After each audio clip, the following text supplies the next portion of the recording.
So this is continuing on section 9.2. This is still trig functions, and it's still being able to use the unit circle to help us solve these things.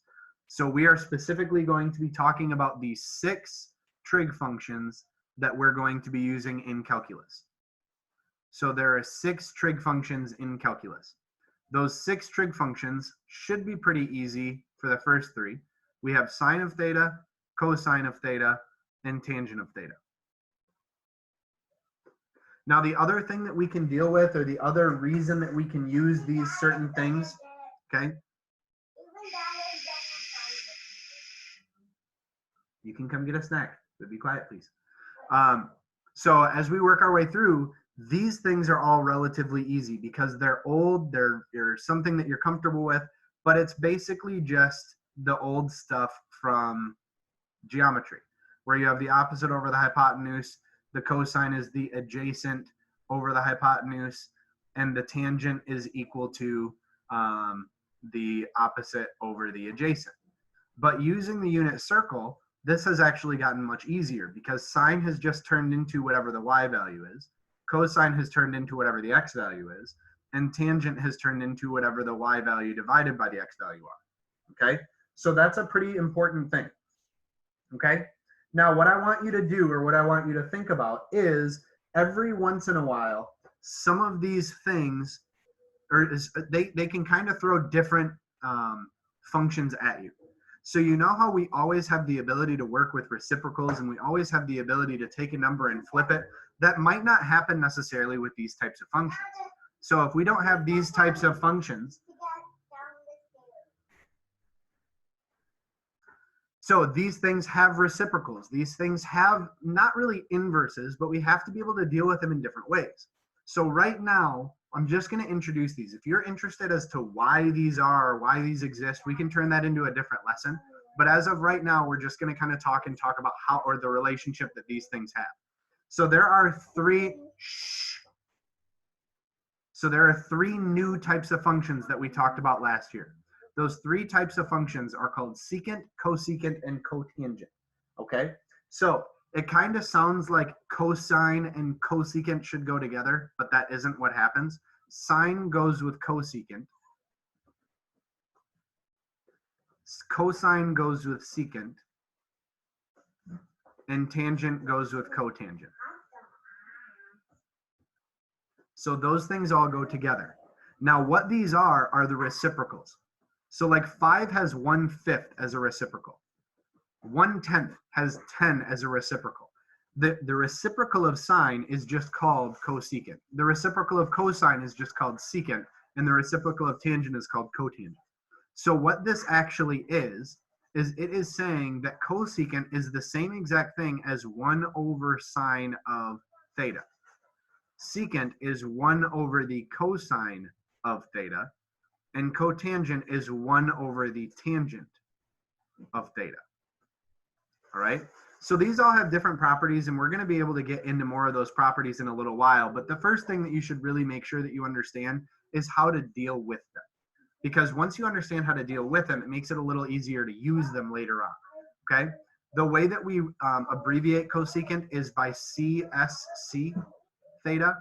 The way that we abbreviate secant is by SEC theta, and the way that we abbreviate tangent is, or cotangent, is COT theta. So the easiest thing to think about here, the absolute easiest thing to think about here, guys, the easiest thing to think about when you're dealing with these is that they're just reciprocals. So you don't even really have to think about cosecant. You can just think about sine and then flip it when you're done. You don't really even have to think about cosine. You can just flip cosine and then use secant when you're done. Okay? So as we work through, I'm going to see if I can fit this in here. I don't think that I can. But cosecant, guys, be quiet. So this right here, since sine is y, the cosecant of this is going to be the reciprocal of y, which is just 1 over y. Since secant goes with cosine, and cosine is x, the cosecant is just going to be 1 over x. Cotangent is y over x, or tangent is y over x, so cotangent will be x over y. So all you have to do is deal with this in terms of sine, cosine, tangent, whatever. use your unit circle. And while you're using your unit circle, hopefully you're able to kind of figure out the relationships between sine, cosine, and tangent and the other three trig functions. So I'm going to go through an example with you of finding the value of all 6 of the trig functions. Okay, so what it's going to say, your directions would be something along the lines of find the 6 trigonometric functions. So if t equals something like 4 pi over 3. So if t equals 4 pi over 3, I want to find all 6 of those trig functions. So I'm going to start out with the ones that I'm comfortable with. So sine of 4 pi over 3. And then cosine of 4 pi over 3. And tangent of 4 pi over 3. Now these ones should not be new and challenging, but the ones that are a little bit challenging are the ones that are like cosecant. But we should know that if it's just the reciprocal of sine, then it should be a pretty easy thing, because once I find sine, I just flip the answer. Okay, so notice what's happening here, and this is really important. This is an important topic that I think a lot of people are going to fall into a trap with. Let me finish writing them so I can remember what I'm saying. A lot of people, what they think is they think when I go into cosecant, since I've been saying the word reciprocal, they think that they should take the cosecant of 3 over 4 pi. Or they think they should take the secant of 3 pi over 4, or something like this. This is not correct. The angle doesn't change. 4 pi over 3 is the angle. The angle will not change, okay? So what we're actually doing is not anything to do with the angle. It has to do with the answer you get after the angle is done. So now, remember, sine was the y value. I'm going to look on my unit circle and find 4 pi over 3.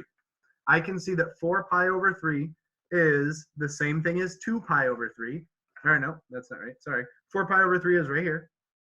I was simplifying something that didn't need to be simplified in my head. So it is the same as 240 degrees. So if you look at 240 degrees, you can see 4 pi over 3. It gives you that the y value is negative square root of 3 over 2.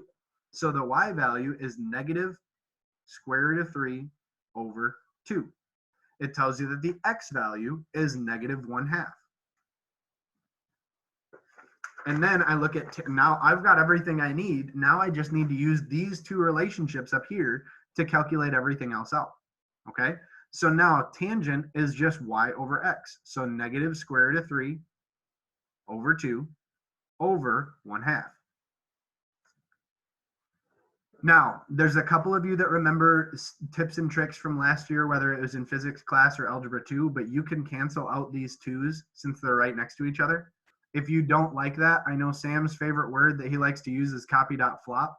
So negative square root of 3 over 2 times, I'm going to flip the second one, so 2 over 1, because it's the same thing as multiplying by the reciprocal. Oops, sorry, 2 over 1.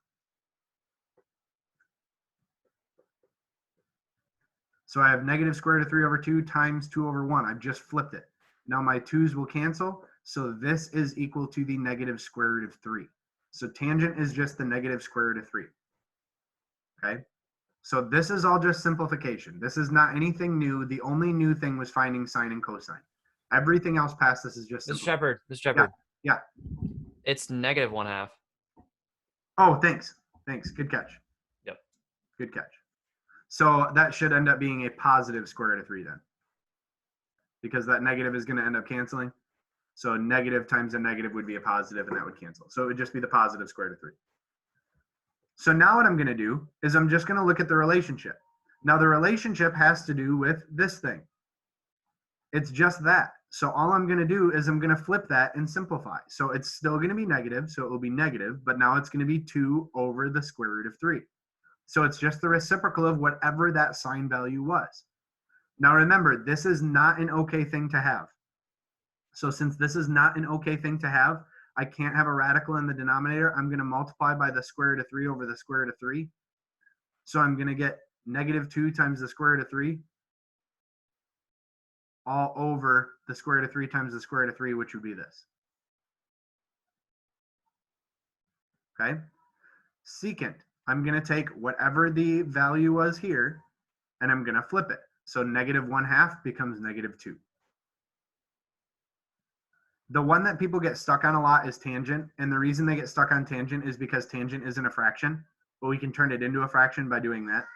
So it's going to be 1 over the square root of 3. But now that's not okay because we have a radical in the denominator. So we multiply it by the square root of 3 over the square root of 3, which is going to end up being the square root of 3 over 3. So my 6 trig functions, as I have evaluated them, look like this. So as long as you understand the relationship between sine and cosine, then you actually do understand the relationship between all 6 of those things. We'll get more in depth with what they look like and why they're used and why they exist and things like that in the future. But it's basically, like, you're not going to like this answer, it's basically to make things more complicated in calculus. We're really not going to get into any huge applications with secant, cosecant, and cotangent, but it's just one of those things where if I give you a cosecant of something, it makes it a little bit more challenging because, you know, you have to then remember to use the reciprocal and you can find the relationships between those things. Okay? Does anyone else have any other questions or any issues or things that you're looking at with that? Do people want to see more examples? Do you guys want to be done? What do you need?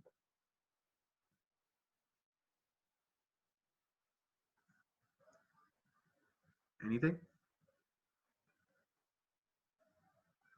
All right. So that being said, you know how to solve, or you hopefully can work your way through solving and calculating and evaluating all 6 trig functions, which is what you guys are kind of responsible for right now. Once we get to tomorrow, we're going to talk about how functions can be even and functions can be odd. And then we're going to be done with section 9.2. So tomorrow should be a pretty quick day too, because we've already talked about even and odd functions and it shouldn't be too bad. But I'm going to give you some questions and I want you to try those questions because I want them to create conversations tomorrow. You guys are very, very good at understanding things when you have tried something and you have questions that you need to talk about. So you find what you need question or what you have questions on. Most of them are pretty straightforward. But again, with the unit circle, my best advice with the unit circle is just keep counting around in a circle. If you want to find 15 pi over 4, go pi over 4, 2 pi, 3 pi, 4 pi, 5 pi, 6 pi, 7 pi, all the way around until you get to 15, and then you know what angle you're dealing with. Okay? So I'm going to stop recording here.